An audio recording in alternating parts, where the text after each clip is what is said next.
And welcome back again to the Expressway. I'm Charles Show Me the Way here with the BT Express Billy Teller, and you're watching us live on alumnimedia.com. Check us out each and every Wednesday around 10 a.m. to 11 a.m. each and every Wednesday on alumnimedia.com. This is where you get all your former NFL alumni news, talk shows, sports, whatever, home and garden, finance.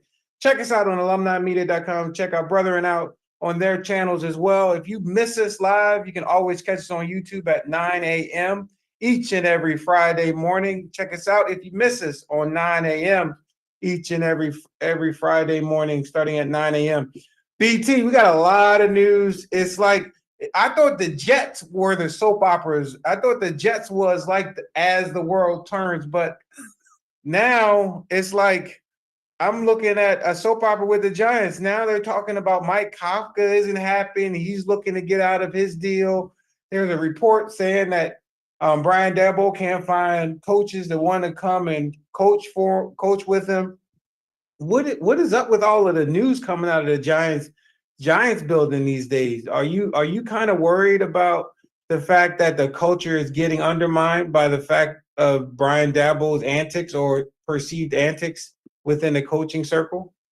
Well, the thing for me is that, because it's New York or New Jersey in the metropolitan area, people look at things harder than they would look in other areas of the country. And this is the number one media area. And for him to go out there, and Wick is about, you say, a foot taller than him, and for him to look up at Wick and scream and yell at him and kind of really embarrass him, it would be hard for me. Say if I was working for Charles Wade and you start screaming at me every day, I'd have to think about leaving. I mean, just in regards to it. And then, I do corporate training, and they say the number one reason a person leaves the company because they don't get along with their first line manager. And this is the same situation. Okay, I watched him do it to Danny Jones, but Danny Jones had no reaction on the sideline. I saw him do to Tyrone Taylor. Tyrone really they went back and forth on it. When I was with the Giants, I saw Phil Simms and Bill Parcells do it. But I've never seen anybody do it like Daboll does it. I mean, he's almost like demeaning, negative, and screaming. The top of his veins are out of his neck. So I don't know what to think about that. And if you are a coach and you're looking for the job, I know there's not many, would you have to think about not coming to the Giants because of somebody embarrassing you and yelling at you on the sideline? Yeah, I think when you, especially in the coaching profession, and especially if you had many years and you're probably a lot older than Brian Daboll and probably feel as though you're more experienced, i.e., Wink Martindale. And I don't know, Kafka may be in the same position. He was with Andy Reid, and probably Andy Reid probably never treated him in that kind of fashion. So coming from a coach like Andy Reid, who's won Super Bowls, to someone like Brian Daboll, who's trying to win Super Bowls, I think it could kind of rub me the wrong way in that dynamic. And I think that's why Kafka, you hear a lot of rumblings, especially if he's treated Mike Kafka the way they say they were treated. Some reports are saying that he had taken the play calling away from Mike Kafka for a few weeks, and they gave it to the quarterback's coach, and then he took the play calling over, and then he gave it back to him. So in a situation like that, where your position is already uncertain, whether you got the trust of your head coach, right, of his offense, it kind of puts you in a tenuous situation, and especially if you're looking to become a head coach sometime in the near future, which I think Mike Kafka is looking to become a head coach. This situation may not be the best for him to do that. Well, see, also, when I watch Brian Daboll, I think this is his first head coaching venture that he's ever had. And he kind of had things going his order last year. The Giants made the playoffs, so he really has an extra year. This upcoming year is going to be important as heck for him because it's going to show, does he get along with the players and the coaches? Does he change his way of doing it? You and I both know football is an emotional game, and probably some of the highest emotions that I've ever had are playing football. I mean, both the high and low. But I still think you got to control them, especially if you're running the whole show, because you're the face of the show. And for you to come out and be like that and don't think it's a big deal, I think something's wrong with you. And I don't know, and I don't want to even, act crazy, but he's only 5'7". So is that Napoleon complex he's got? Or is just that's the way he is? Because when he was at Buffalo, he truly helped Josh Allen become what he is today. So, and then he did a good job with Danny Jones and Ty Taylor and DeVito. So he's he's getting known as the quarterback whisperer. But the problem is, do you have to yell at your guys to get the best out of them? Yeah, I think he mentioned this when he was at his first press conference when they first hired him about how he had to change his style. He was trying to be someone else, trying to be someone he wasn't when he was an offensive coordinator, and it wasn't working with the players at that time. So he thought about his wife told him, I guess he had a conversation with his wife about just being himself. And I think that's probably the biggest thing is he's trying to find out who he should be for this team. And it may not be actually working out right. Obviously, you said this is his first head coaching job. So it does take a little bit of time. But in today's NFL, they don't give you a lot of time to get it right. And I'm hoping that he's talking to the right people around, have the right people around him, kind of coaching him up and making sure that he can get coaches that are good coaches to come in and be a good source of knowledge and wisdom around him that'll help him continue to improve this team like he's done over the past 2 years. Yeah, but what you don't want is for coaches to come in here and be intimidated, scared to do their job. Mm-hmm. You and I have both seen coaches over the years, a lot of Bill Belichick staff who don't go out and do things what you thought they were going to do because they were trying to emulate Bill Belichick. And I think so many have failed on that purpose. Even the gentleman who was the coach of the Giants, Joe, whatever his name was, what's his name, the coach of the Giants 2 years ago? Yeah, I know. He did. I thought he was pathetic because Right. they lost the last 6 games in a row, and I didn't think he had control. I didn't think he knew either offense or defense. I mean, because I couldn't tell which way he was. At least Belichick, he's defense. You got to be yourself. You're exactly right. Too many coaches try to be Bill Belichick, Bill Parcells, and even Andy Reid. And I think if you don't find out who you are, you're not going to be a good coach. Yeah, I think you're absolutely right. I think it's the NFL though, and the only thing that matters is wins. As long as he continues to keep the locker room on his side. Obviously, reports have come out saying that the players didn't realize that there was so much turmoil within the coaching ranks at the club. So they did a good job of keeping it away from the players. And as long as the players love him and respect him, and they played hard for him the last 3 games of the season, so he didn't lose the locker room, so that's a plus. I just think you just got to get some good coaches and continue to regain that credibility, not only within the locker room, keeping it, but gaining it with the coaching your coaching brethren around the league. Well, Leslie Frazier, the former defensive coordinator at Buffalo and a bunch of different places, he was a head coach at one time. They say he could be a possible candidate to take over for Wink. My problem is that if you get any kind of information or narrative on Dabo, do you decide not to come here because it's New York and they treat you badly? The organization's not going to treat him bad. During the course of the game is my problem. Game management. And so this is a big year for Dabo because he's got to be the one to set the tone from the very beginning, allow the coaches to show what they got. I mean, all the coaches that come in have excellent talent in certain areas, whether you're defensive back, running back coach, offensive line, or whatever. Let them work. He brought in the offensive line from the Raiders. Raiders are known for running the ball with the big offensive line. So let him do his thing. And so I'm anxious to see, and it's going to take probably another year, does he change a little bit? The great things about a lot of coaches, and Bill Parcells was one of them, is when things don't go right, they don't keep hitting their head against the wall. They try to make adjustments. I watched Bill Parcells, and I had to date myself, but he was in 1983. He became head of the Giants. I think they won 3 games that year. The general manager was thinking about getting rid of him as a head coach.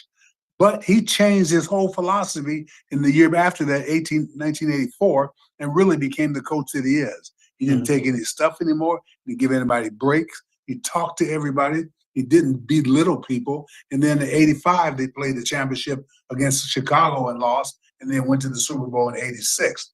I give that coach a great grade because him and Belichick work so good together, and he changed the way he does things. And I think from a coach's standpoint, if you're not willing to do that, you need to get out.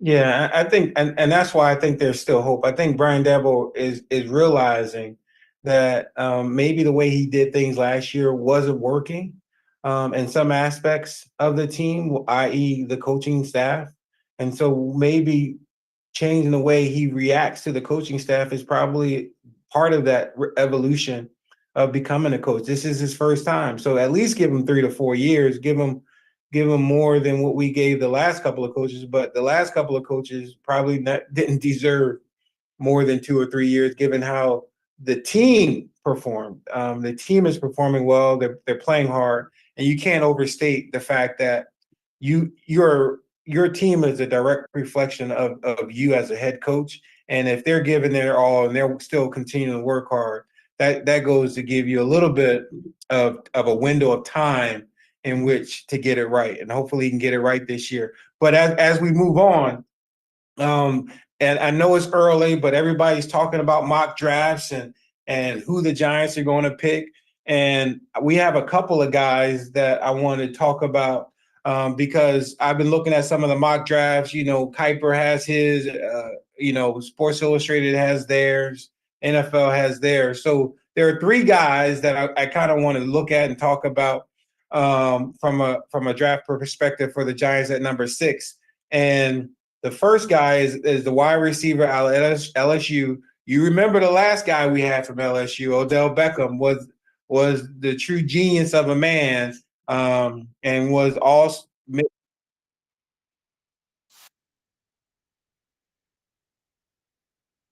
star. Yep. But Malik Nayab, he's probably one of the best wide receivers in the draft outside of Marvin Harrison Jr. But what do you think about Malik Nayab? Well, see, the thing about it is that before his quarterback won the Heisman, I'd only seen him once.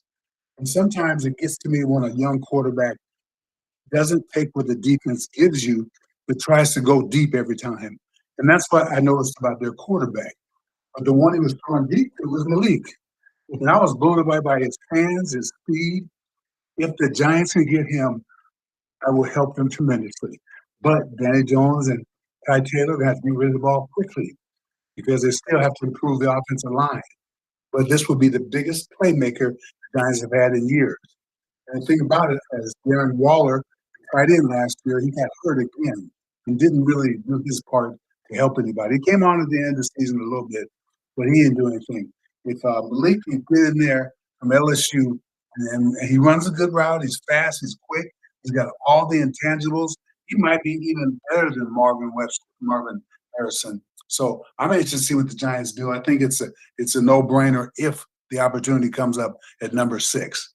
Yeah, and the one thing I think the Giants need, obviously Wan'Dale Robinson is close to it, but I don't think he has the explosiveness. He has the quickness, but he doesn't have the explosiveness as a Tyreek Hill or a Deebo Samuel. I think that's what, if you look at the league and the types of guys that people are trying to plug in around the league, they're looking for those quick, explosive guys that can do things out of the backfield or can work in quick spaces, can beat one-on-one coverage, can take the top off of guys. So those guys. But before we run out of time in this first quarter, let's talk about Marvin Harrison. He's the next guy that everybody's talking about out of Ohio State. I mean, he was all world. He got the pedigree. He's a son of probably should be Hall of Famer. What do you think about him? Outstanding. Runs a great route. Knows how to set up a defender. He's quick off the line. I think if the Giants had an opportunity to get him, they should, but I don't think he's going to be around by the time they get the first pick. He's shown me something. Any time that someone has a pedigree because their dad played and played the level he's going to play, you got a lot of heat on you to try to get like your dad did. And he's got potential. I mean, he's taller than his dad. He might be quicker than his dad. and he had to learn from his dad. So I'm really anxious to see where he goes and what kind of productivity he's going to have.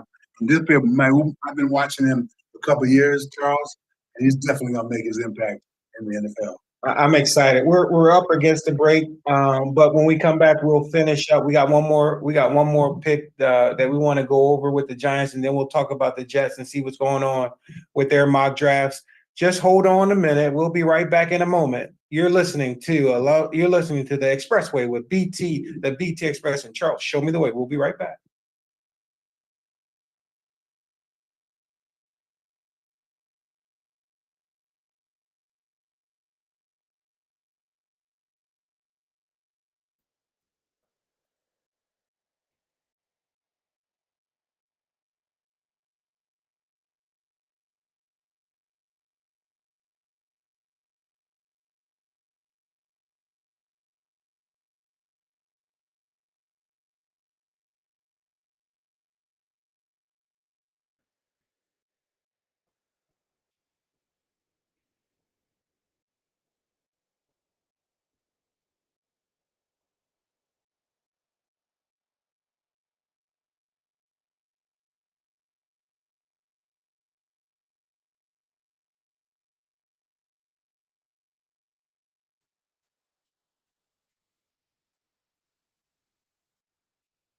And welcome back to the Expressway. You're listening to the BT Express, Billy Taylor and Charles Shumanway here on alumnimedia.com, live streaming live each and every Wednesday from 10:30, 10:15 to 11:15, 11:30. Check us out each and every Wednesday live on alumnimedia.com. Or if you can't catch us live on Wednesdays, you can always check us out on YouTube at 9 a.m., beginning at 9 a.m. every Friday on YouTube. You can check us out and check the replay of the show out every Friday at 9 a.m. So finishing up the Giants mock drafts, Jaden Hayden, quarterback, LSU. I'm not crazy about him. I know he won the Heisman. I know he did a lot of great things. Could he be a next Jalen Hurts? And I hate like comparing guys that you thought weren't that good that became great. I just don't know about Jaden Hayden. I don't think he's a first round pick. I don't know if he's even a second round pick. I would probably take a chance on him in the third round. What do you think, BT? But that's deep, Charles, because Mel Kiper, who's supposed to be the authority, has got him going in the top 5. And so I don't, think about it, and I've talked about it before. A quarterback needs to play a lot. I think you play 1 year and you win the Heisman, that's not good enough. I think you got to put in as many snaps under center as possible. And I don't think he's taken enough to even giving himself a chance. We always talk about 50% of the quarterbacks don't make it. You don't want to make a bad choice on this. People talk about possibly the Giants, getting a quarterback. And I don't think that's true. They had to give Danny at least another year. But I don't think he's ready material. He does have great weapons, and maybe that has something to do with it, because if you give somebody some weapons, it's going to make a difference. And I see we're going to see if Danny Jones is a better quarterback with more weapons. But aside from Malik, his wide receiver, I really don't like him as a quarterback because he doesn't take what the defense gives him. And you have to learn that in the NFL, because if you throw in a double coverage in the NFL, you will lead the league in interceptions. I see him do it all the time in college, throw up between the safety and the corner. And sometimes, he gets away with it because of the speed of some of his wide receivers. But I don't think that'll work in the NFL. Yeah, I agree with you. It's just tough.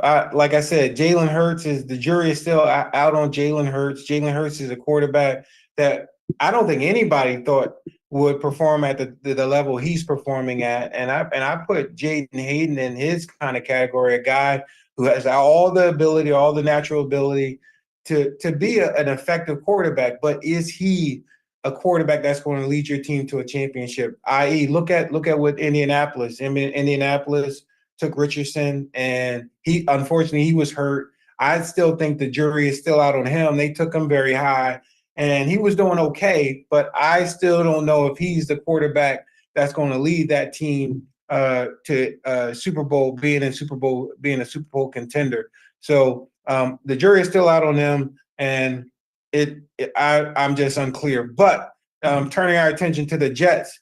Jets have been pretty quiet lately. You haven't heard too much of anything about the Jets. Is that good or bad? I think it's always good. I really do, because I think you ought to keep your mouth shut sometimes. I mean, they were on that big show during the summertime, and I think that they got a lot of negative publicity about that. Aaron Rodgers gets hurt the first 4 plays of the game. It puts the Jets season in dire straits. I just think that they need to concentrate on getting their game together, because they have good skill position players. They have a good defense. Now they need the offense to be able to come in position. They're picking number 10 this year, so they got to come up with somebody who's going to help. My problem is that the big offensive lineman they got, I don't see anything that they've done. Even though they played hard, won the last game of the season, I just think that they're going to have to refresh somebody in the offensive line, because somebody's got to take over. Because Becton looks like a big Andre the Giant and can't move as well as I thought he could, and he's not an athlete like I thought he could. I think your tackles got to be athletes. Yeah, and when you look at some of the mock drafts, the 2 offensive linemen they have going in at pick 10 for the Jets is Talise Fuaga, an offensive tackle out of Oregon State. Big guy, but Oregon was still that pass-happy offense, and everybody is, for that matter now. Everybody's doing that spread offense and shotgun runs, gap schemes, and you don't see too many double teams, man blocks. But, I mean, he's big enough. I like him better than the Penn State guy. What do you think about him?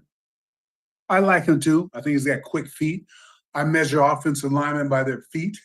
And if they can dance and do the cha-cha and the merengue, I think they have a chance to play in the NFL as a tight end. When I even talk to kids, and I talk to a whole bunch of kids, and they tell me they play offensive or defensive tackle, I tell them to do the ropes that the running backs do. I saw the guy with the Rams, and he was Defensive Player of the Year. He does the ropes all the time, and his feet are quick as heck. Mm-hmm. I think if I was an offensive lineman and I had someone to talk to, I would make my feet as quick as heck. I mean, I try to be like a running back or wide receiver with that quick of a foot. Because if you're 6'5", 300, and you have quick feet, there's no one should be able to blow you away. So that's what I would concentrate on. And that's why I get mad, Charles, at some of the coaches, because they don't do that. They work on other things, but they don't teach quick feet. And I think that's very important if you play offensive line. Yeah, and you saw him there in the video at right tackle. I don't know if he has the feet, and he doesn't have the build. He's a slender type of build for tackle position. I don't know if he has the build to be a left tackle, but he does have the feet. He does have the long arms. He has a lot of the intangibles. If you especially looking at measurements, he has that.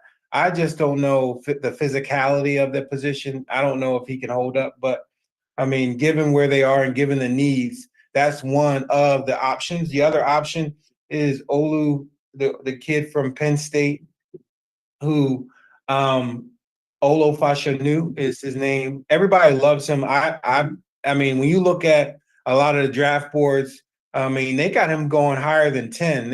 He's probably top 3 or 4 offensive linemen on the team. I'm just scared about Penn State offensive linemen. You don't hear any great things, offensive linemen coming from Penn State. I can understand Nebraska, Alabama, Wisconsin, but when you don't talk about Penn State as being O-line central, and so that scares me a little bit. He is athletic, like you mentioned when we were talking offline, but I just don't know. He scares me. He seems like a Mekhi Becton's clone for me. What do you think? Well, it's really weird because I don't even want to date myself, but say 30 years ago, when the Giants went to the Super Bowl in '86, they had Brad Benson from Penn State. He's the one guy that I knew was from Penn State, and he did an admirable job. My problem is that people started to think that's where you go for offensive line, and after that, I haven't heard of another one who's really made his mark in the NFL. So, right. Sometimes and it's hard to stereotype athletes these days. So the running back comes from here, the offensive line comes from here. So you got to do it individually based. And I think, as I tell people all the time, if you play for $10 II University, which nobody heard, which is the Division 8 somewhere in Mississippi, and you did something, ESPN or the Fox would find you because these days you don't have to look for the publicity. If you're good, they will find you. And that's the great thing about the scouting department. And with being the Giants, if someone is out there, you have to send people to look at them and to get the scouts together where they can, make good decisions. And so I just think that it doesn't matter where he plays if he can get the coaching he needs, the timing, the footwork, and that's what I like Dable's staff because they're teachers, are better teachers than most of the coaches in the NFL. So if Dable can come down from yelling and teach somebody, I think he could help that offensive lineman, whether it's from Penn State or wherever, or Oregon State. Yeah, I agree with you. I think when you especially because they're offensive linemen and there is a unique makeup with those offensive linemen. I think for me, I would have to sit down and talk to the guy, get a feel for who the kid is. Can he handle New York and handle the scrutiny of the position? You're going to have to be the guy protecting Aaron Rodgers next year, and if you don't do that, you're going to be scrutinized. Probably more than you've ever been scrutinized because there's nobody in Happy Valley scrutinizing you, and Oregon State is the same. So you're in two places where you haven't had the scrutiny. You're in the media capital of the world, and the fans live and breathe and die New York football. So especially the Jets who have high expectations, I just want to make sure their mental makeup can handle the pressures that's going to be put on them if they come in here and are looking to start. Well, see, that's the thing that you don't know because you don't know how a person's going to react to the New York media and what happens when the coaches started doing their thing. So I just don't know what to do about offensive linemen because there's not many that come in right away and just start kicking behind and taking names, and it takes a little while for them to get in the groove. So it's a chance you got to take, but I think. Both the Giants and the Jets are in the same situation with an offensive lineman. I think the Jets have better wideouts than the Giants. The Giants, Darren Waller is a better tight end, but he's not here. He's not available, and so that's what's going to come down. The Giants and the Jets had a few injuries last year that cost them, and hopefully they can make up for it this year because guaranteed the Jets coaches are on the call about it. If they don't do it this year, it may not be done. They may get fired. Yeah, it seems like both the Giants and Jets coaching staffs are on the hot seat next year based on how the year ended.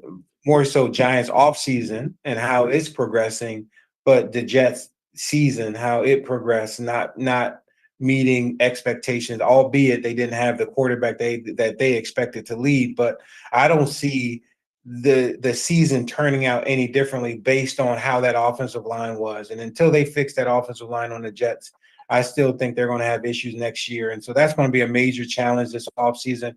They're going to have to look to address it, and not with someone old. I told you that before. I don't want a 15-year vet that you think can hold up. They only last about 3 or 4 plays. This is it. You playing 18 weeks. You're not going to be healthy for. And the longer you played this game, the longer you've been playing and getting beat up in this game, the less likely you're going to play for all 18 games. So, when you look at that, that's an important offseason. Manager, they got to get it right in free agency. They got to get it right. So, but you're listening to the Expressway on NFLalumnimedia.com live in NFL Alumni Media every Wednesday from 10 to 11:15 each and every Wednesday on NFL Alumni Media. Well, we got a lot more to talk about. We're going to go last weekend's game. Uh, coach vacancies, who's doing what vacancy over the past week. We got a lot to talk about. We'll be right back in a minute.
And welcome back to the Expressway. I'm Charles. Show me the way here with the BT Express, Billy Taylor, and you're listening to us on alumnimedia.com. Check us out each and every week on alumnimedia.com. You can catch us here from 10:15 to 11:15 every live. You can check us out on YouTube every Friday beginning at 9 a.m. for the replay of the show. BT, we had some good games last week. The Buffalo Bills Kansas City Chiefs game was the highest rated game. A lot of games we can talk about that. But what I'm excited about is the NFL getting it right. Two former players, two minority coaches have already filled two positions on staff, i.e. Antonio Pierce, excited for him. He's at Las Vegas. And I think OJ Mayo is the head coach at New England. They hired Mayo as the head coach in New England. So when you look at those positions and those hires, are you excited about the direction? Do you see them in being good coaches for those two? But to be a minority coach that could stay in the NFL. When the New England Patriots did it, they already had somebody in mind. Belichick. And they said that that's been happening for a couple of years. A lot of people call him Little Belichick, the linebacker coach. So Manchester City brings to the table. It's hard to go in there after a great all-time coach and do a good job. But the good thing is that they only won 3 or 4 games last week, so it won't take much for him to improve. And he's a defensive coach. And if he's any good, you realize that he's got to get some totally man the offense. He put defense and offensive coordinator and offensive coaches. And I think you can't do that in the NFL. You have people that study the position and know exactly what they're doing. The coach of Houston, so glad and proud for him, but he paid his dues too. He's one of the younger coaches. And I wanted to ask you anyway, because your former teammate, Aaron Pierce, I did not think they were going to give him the job because he didn't make the playoffs because he did the same thing to the other coach. Why do you think they gave it to Aaron Pierce even though he didn't make the playoffs? Well, I mean, I think Antonio exemplifies Raider Nation. I mean, his attitude, the way he treats the players, it goes back. Like I told you, this was the hire they needed to hire. When you look at all the potential coaching candidates outside of John Gruden, he's like the art shell.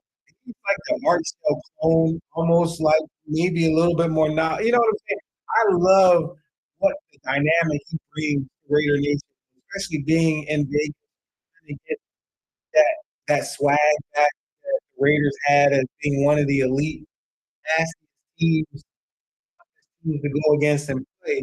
I think he's going to bring that toughness back to that team. One hire I don't like is they just hired Gio Telesco from San Diego Chargers. I never, didn't like the hire because I didn't like, even though they said that the San Diego had great picks, I still think on the defensive side of the ball, I didn't think he ever picked a great defensive personnel in the draft or in the free agency. I think so. I'm questioning the hire, the GM hire for the Vegas Raiders. Well, we'll see because he's got to be on the same page with Pierce. They got to talk the same language. And you see in the past that if they're not on the same page, it doesn't work. And what I liked about Aaron Pierce is that when I first came into the NFL, I would watch Parcells before a game, come around and talk to every single player. And I liked it. And then when I watched the Raiders, the owner of the Raiders back then, his name was Al Davis, he did the same thing. I think it makes players feel like part of it, even though they're third string, fourth string. Because I was playing behind Marcus Allen, who tell me every game, Billy, just be ready. I like what you're doing. You might have been kidding, but it made you feel good during the course of the game. I think that's what a head coach does. The reason I say that, that's what Aaron Pierce do that in the course of the game. You want everybody to talk to them, give them a little positive energy. And I think that's what a coach is supposed to do. Yeah, and when you look at the rest of the openings, you got San Diego and you got San Diego, Carolina. What do you think about Harbaugh and Belichick. You got even Leslie Frazier. Why not give Leslie Frazier another shot? But the hot name that everybody's talking about, the coordinator for the Houston Texans, is out there. Ben Johnson. Everybody's talking about the Lions coordinator, Ben Johnson. There are a lot of guys that are on that list of potential candidates for these openings. You got Mike Vrabel that's out there. He's an exciting coach. He's never had a quarterback, but I think he did an excellent job getting Tennessee in contention each and every year. So Vrabel is out there.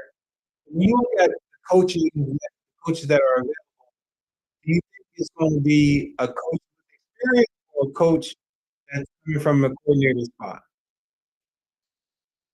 I was a coach this is looking for a job. I would definitely go somewhere that had a quarterback. That's why I don't understand Belichick in Atlanta because they don't have a quarterback, and he'd be dealing with the defense. And I know they got a great running back from the University of Texas. And the other one is Jim Harbaugh, who has interviewed twice for the Chargers. I would take him because he seems like he knows what to do with young quarterbacks. Urban is big and strong like Josh Allen. I just think he needs some direction. He might teach him the ropes and how to do things as a proper NFL quarterback. Jim Harbaugh played in the league for 10 years. He's coached in the league for a long time. He led San Francisco to the Super Bowl. He led Michigan to the national championship. He's got a resume behind him. I think he's perfect for the Chargers in LA. I just don't know if they're going to do it Bill Belichick because this is the first time probably in many years that great coaches are available for anybody. And then a lot of people say, well, why did the Giants go out and get Belichick? Why did the Jets go and get Belichick? But it doesn't work like that because Aaron Rodgers is really running the situation with the Jets. And Brian Dable deserves another year because he made the playoffs last year and the team played hard for them. I just don't know about the coaching open scene. I will not go to Carolina. They fire somebody every other year. And you just be going for the money for a little while. So I don't know what to do about Carolina. Yeah, but when you look at the AFC and the potential in the AFC, I mean, I would hate to go to the AFC because you got San Diego, Kansas City, Patrick Mahomes isn't going anywhere, Andy Reid isn't going anywhere, and then you got San Diego, you got Herbert, and maybe Harbaugh will be taking that position. Then you got the Las Vegas Raiders and Antonio Pierce, who's a young guy amongst all of that crew. You got Sean Payton at Denver. And so you got Sean Payton at Denver trying to resurrect and make Denver a contender again, which he should be able to make them a contender again. But you still got Patrick Mahomes, you got San Diego and Herbert, and I mean, will we get the AFC of old when those games were always great? When Dan Fouts was the quarterback at San Diego, you had him. You got Jim Plunkett with the Raiders and those old matchups. I mean, it brings back memories of days gone past. You got Denver and John Elway running, throwing the ball everywhere. I mean, that's going to be a maddening division. I mean, I'm hoping Antonio, and the great thing about Antonio, he got Coach Coughlin helping him, advising him on helping him pick his staff, helping him. He actually helped him during the season as a consultant and guide him through the process, which is good. I'm glad he's accepting his help because he's going to need it. Because if you think about it, you got Sean Payton, Jim Harbaugh, and Andy Reid, and you got to win against that type of knowledge. And I think all three could be Hall of Fame coaches in the future. So that's a tough division. I would hate to be any coach going in that division. Only 32 you're going to be great blessed to have one of them. And you talked about the old time football with the Raiders and Dan Fouts. Right? I think we're going back to that because the Kansas City Buffalo rivalry may be forever. Cincinnati Bengals, they get the quarterback.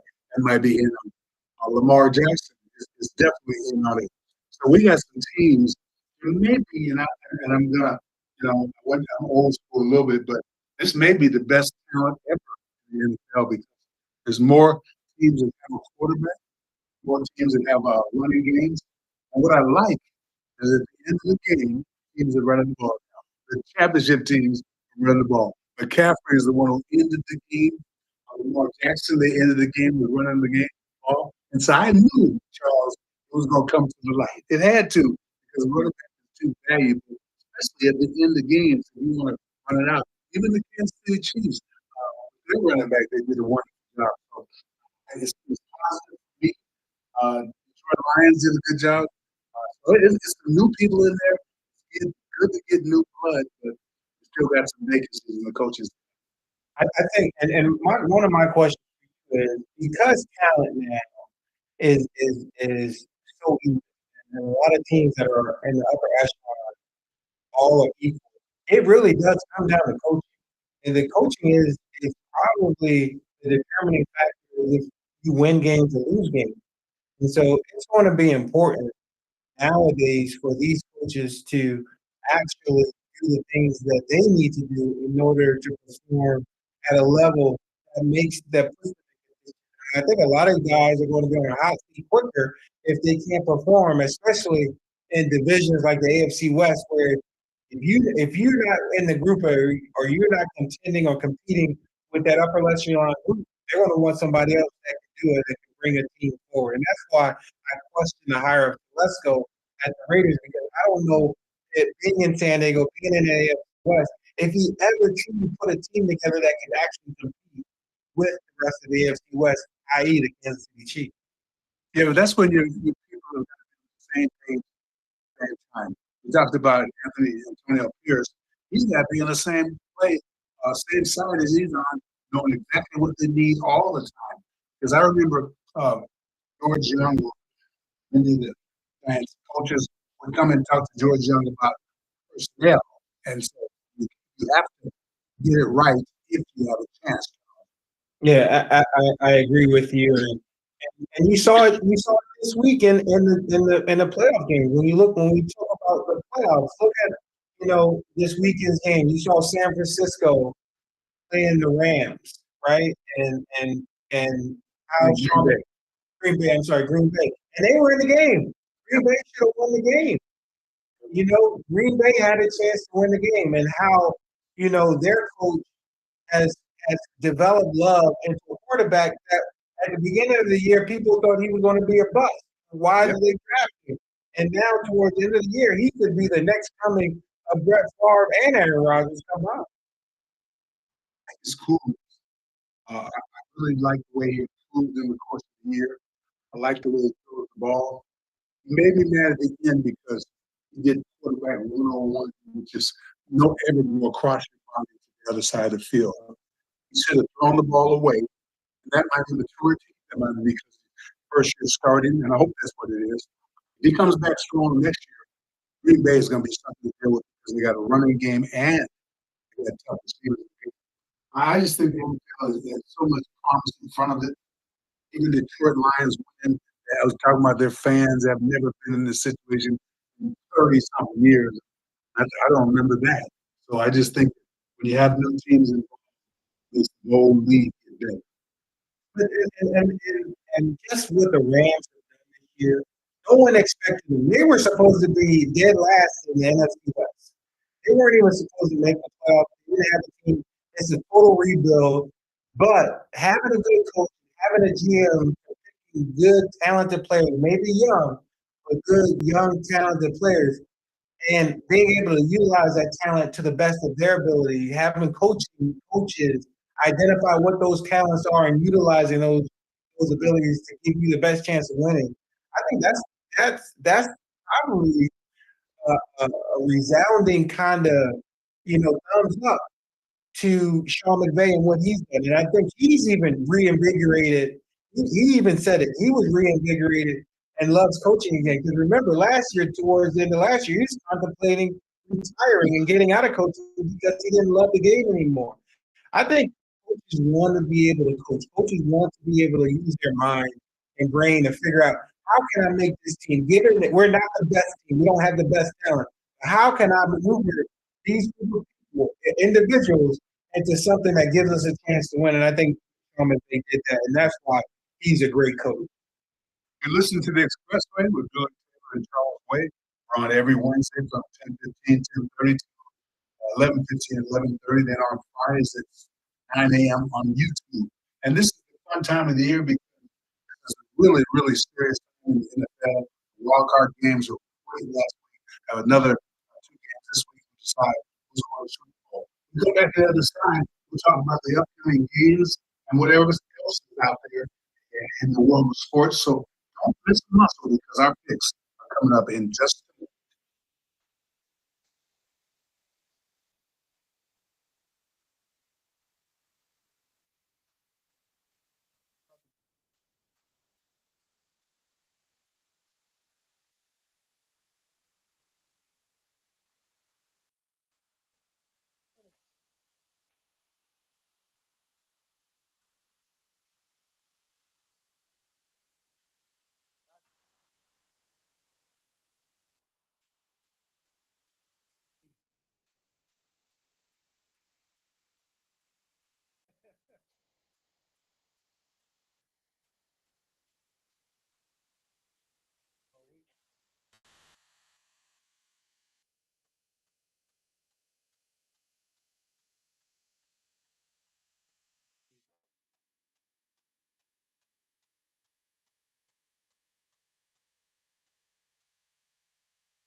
And welcome back to the Expressway. I'm Charles. Show me the way here with the BT Express Billy Tiller, and you're watching us live on NFLalumnimedia.com.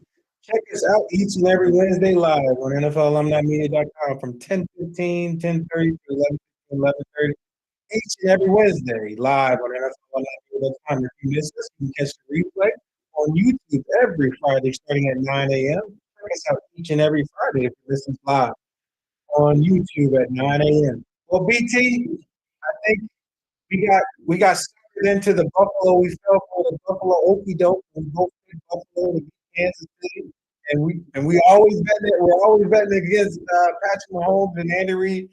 We won't make the same mistake twice because I told you, you got Baltimore versus Kansas City. And I still the jury is still out on Lamar Jackson. He passed his first test. It was a given he should have passed.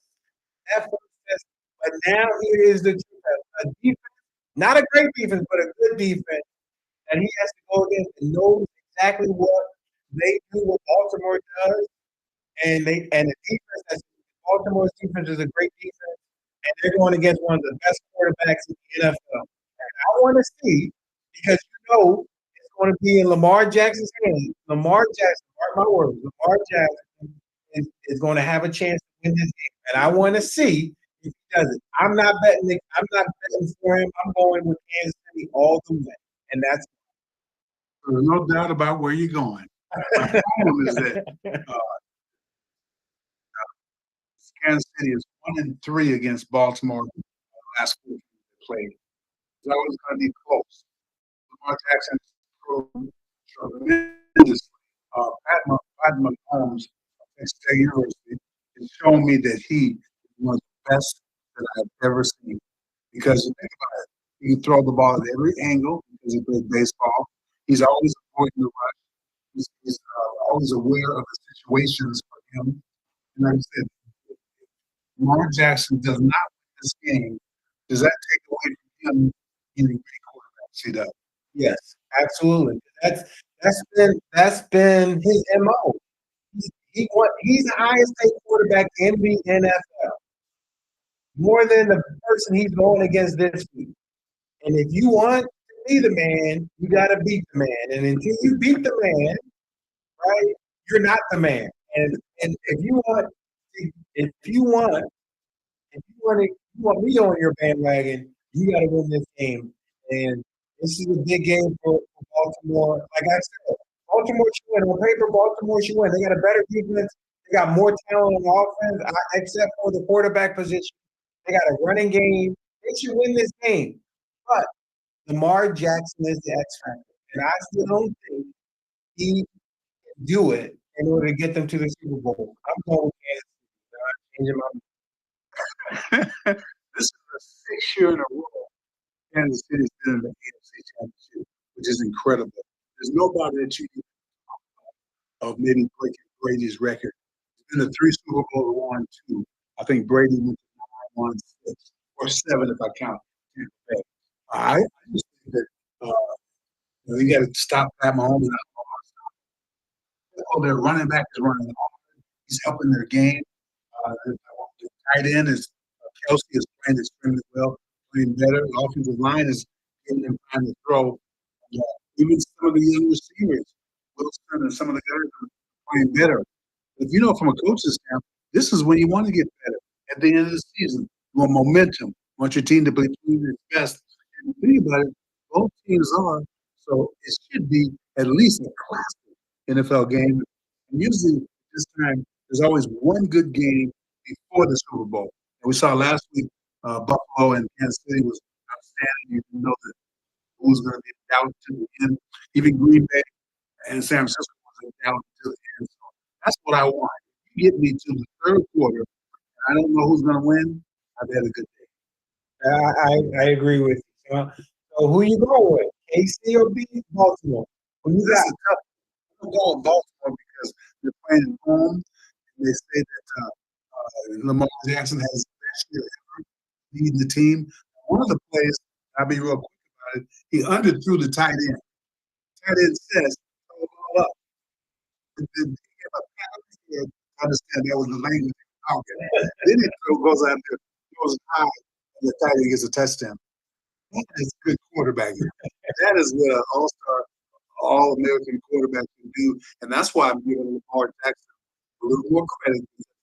Those are things you learn from. So I'm going Baltimore, I'm going Kansas City. It's going to be tough. Yeah. And then you got Detroit, San Francisco. I mean, just to get for Detroit to get to this point is an amazing. Dan Campbell has done an amazing job with that team, with the city. The city loves. I mean, the city is going wild for Detroit Lions football. They got a chance. They're one game away from the Super Bowl. It would be a great story. I really do think that Detroit has a chance to win. But on paper, San Francisco has too many weapons. They didn't look good last week, though. I didn't like the fact that Green Bay took it to him. I mean, even though Love is having an extremely good year, he's ending the year great, and there are super high expectations for Green Bay next year. But I'm kind of worried about San Francisco. San Francisco is a little banged up on offense and defense. On the offensive defensive side of the ball, Debo Samuels has been getting beat up, and he hasn't been as healthy as you would like. And he's a key factor in making Brock Purdy the type of quarterback that he's been. And like I said, Brock Purdy, we saw in the middle of the year when all of those weapons are gone. I know he has McCaffrey. I know he has the tight end. But when Debo Samuels isn't in the game, like when Tyreek Hill isn't in the game for Miami, it takes something away from that offense and what they can do. And so I'm hoping I can't really they have a chance to blow him away. But if he's not, Detroit is in this game. I'm still picking San Francisco, but it should be a good game. They win without Debo Samuels. He's a big threat every time he touches the ball, whether he's getting it from the reception or running the ball from scrimmage. And then Brock Purdy, who was probably the worst I've ever seen him last week. He couldn't handle the ball in the rain. And supposed to have some kind of rain this week. And he doesn't wear a glove. Usually when a quarterback is in the rain, you wear a glove to compensate. He was going behind the receivers, going over people's heads. But he came through in the clutch. He was 6 or 7 to help them win the game at the very end. But he showed me that he does have flaws in his game. Detroit Cobb, the quarterback who came from the Rams, is playing extremely well. And if he can keep that going and get a running game, he can beat San Francisco. If you had told me 2 weeks ago, Charles, that San Francisco would easily win the game, now the Detroit Lions are coming there. Coach Campbell, you played with Coach Campbell. You knew he was a tough guy back then. He's doing the same thing as a coach in the NFL. I like him because he's communicating with his players. He's honest with them. He didn't lie to them. He's straightforward. And I think Detroit's going to be in it from the very beginning. I'm going to go with the Detroit Lions because I think that their offense is playing extremely well. They can keep the San Francisco defense off the field with some big plays. It'll be a good game. Yeah, I'm excited. We probably got two good matchups. based on we don't have two really good championship games. I'm excited for the weekend. Get your popcorn and chicken wings ready because here we go. Speaking of chicken wings, have you tried Popeye's new chicken wings? On the No, side note, man, let me just tell you, I tried Popeye's new chicken wings. I got the Parmesan garlic Parmesan wings. They didn't tell me that it's like the the hot wings, and they just put Parmesan garlic sauce on them. Them things, I bit into one of them things, my mouth almost blew up because so that's crazy. I gotta call Popeye and tell them they gotta put a warning on that label. It's not regular chicken wings with sauce on it. It's hot wings with sauce on it. So that burned my mouth. But hey, how about this? Got a lot of NBA now that the football season is coming to an end. We can put NBA in the forefront now. This is the nitty gritty All Star game coming up. Next week we can talk about, and this is what I'm going to ask you. We can do this next week. Um, they just came out with a list of eligible players for the Olympics. Man, I would hate to be the coach to tell one of them dudes that they can't play because the American roster is legit. I can't even pick 12 on an American on the U.S. team roster. And just to say, here's just the five, and then you got to pick six. You got Joel Embiid, Kevin Durant, LeBron James, Steph Curry. That's four of like Hall of Famers. Then you got Harden, Harden, Dame Lillard, uh, Devin Booker, Kawhi Leonard, Paul George. pick 12. Anthony Davis. So you need to pick 12 out of that pool. I don't know. I would hate to be the guy to pick it. But speaking of Joel Embiid, we can talk about that next week. But I wanted to get your opinion. My man Joel Embiid my man. tried to go after Kobe's 81, and he got 70 points against Wembanyama and the San Antonio Spurs. What do you think about that? Did you have a chance to see the game? Yes, I did. And he didn't get most of them against Wembanyama because Wembanyama wasn't guarding him most of the time. But I think going into the game, it's almost the same as we would do playing against the top draft. I'm not just sure moving better. And I think Joel Embiid did that. I didn't give him credit for that because that's stuff. Right. And I just think that he played extremely well. He shot the ball extremely well. He had like 20-something games over 30 points in a row. I think he's playing well enough. If he can make the right moves down the stretch, they can go deep in the class. But they need everybody else.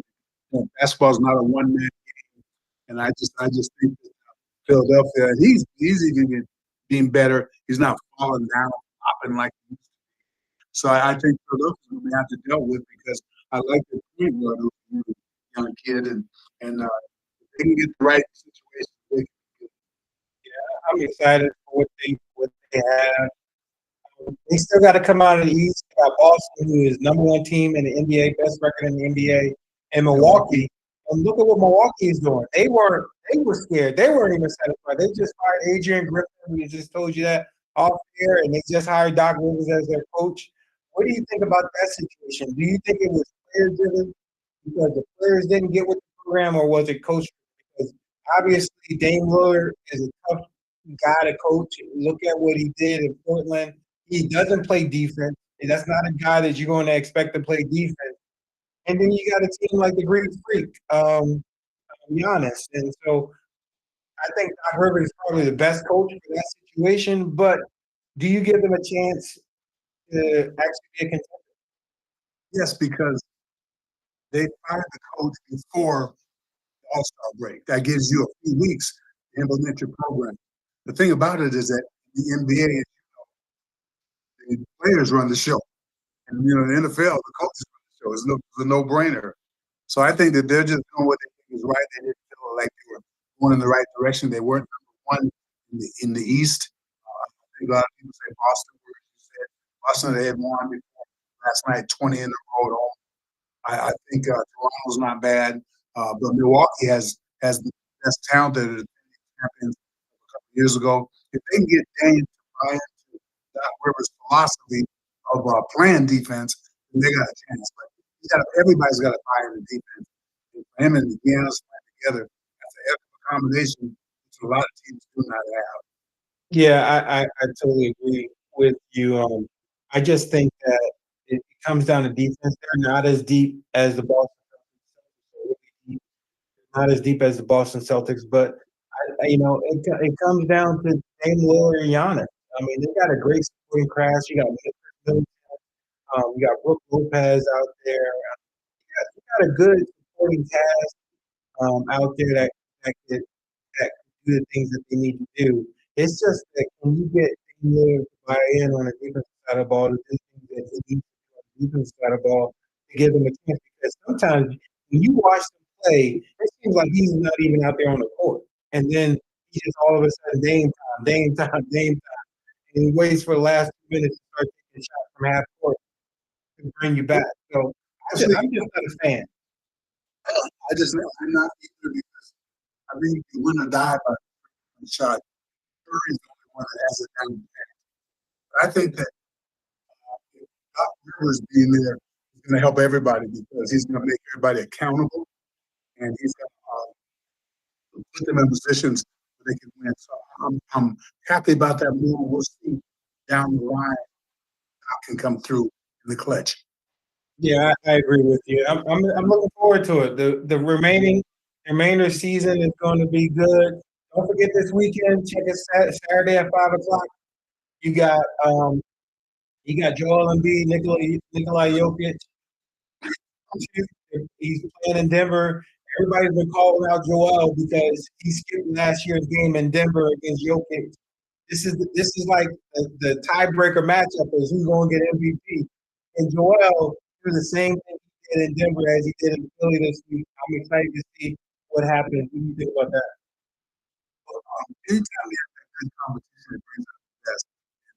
Joel always tries to play even better when he's got something to prove and he has something to prove. Anyway, Charles Way is taking the Kansas City Chiefs. I'm taking the Baltimore Ravens. Charles Way is predicting San Francisco. I'm taking Detroit. So we definitely are going to have some winners and losers next week. Ben, who's back in the studio, takes care of Charles and I every single week, making it sound better than we really are. Don't forget, we're on Fridays on YouTube. For Charles Way, ladies and gentlemen, I'm Billy Taylor. Thanks for joining us on the Expressway. Have a great weekend.